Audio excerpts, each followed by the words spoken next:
As always, good morning. Morning, Daniel. How are you? All right? Yes, very well, thank you. So, I'd like to be having a different conversation about the football this morning. In fact, I thought... What football? Well, exactly. Well, I thought we could talk about something else, but then my next go-to subject is cricket.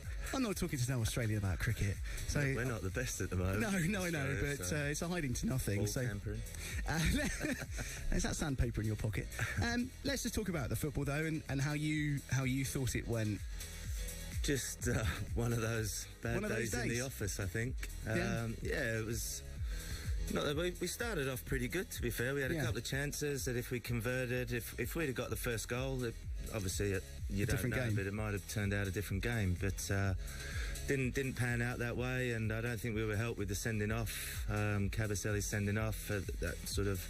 It's difficult with 11 men on the pitch, but go down to 10 men and concede the early goals. It just sort of killed us before half-time, really. I wanted to ask, actually, how much of elite-level football is in the mind? Because if you're 2-0 down and one man down after half an hour, is that as big an obstacle as actually the scoreline? Do you know what I mean? The fact that mentally you're playing against that as well as the team in front of you. Yeah, sometimes. I don't know whether it's got a major part in that, because defensively you can sort of set up and be quite solid even with 10 men and make it difficult for teams. But if you're conceding sort of sloppy goals and 3-0 down at half time, it's hard for anyone to come back, even, like I say, with 11 men on the pitch. But I don't know, it was a funny one Saturday, to be fair, because like I said, we started off really well, and you got to think the position that we're in, still a fantastic start to the season. Bournemouth only a couple of weeks ago,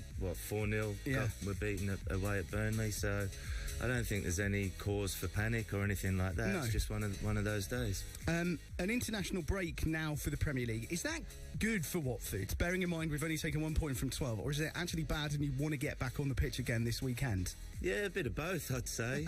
After a sort of a 4-0 defeat, probably the break would be a good thing. It's personal. It depends. I don't know.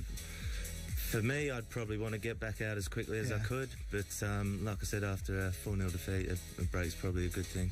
So we've got the international break. Nathaniel Chalobah's been called up for England. Does that lift a player's entire game when you get that phone call?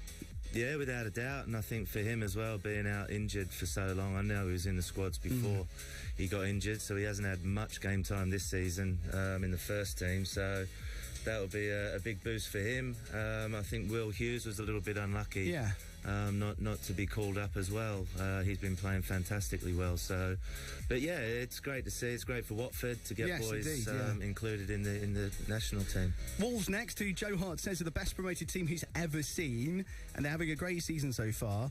And we were just talking about the league table a few minutes ago. By the start of October, the league table doesn't lie. They're having a great season, aren't they? Yeah, and they're playing some fantastic football to go with it. It hasn't been luck. They've put in some great performances, scored some good goals. Neves in midfield has been a big part for that. But yeah, they're sort of one of those teams where at the start of the season, obviously newly promoted teams are sort of in the throw to be relegated. Absolutely. But they've pushed on. I know you love our little quizzes at the end of our chats. Here's one for you, okay? Just one question today, and it's not at your expense either. Bournemouth are just the second team to beat Watford by more than 4 goals in the Premier League at the Vic. Who is the other team? So who's the other team that have beaten Watford by more than 4 at home?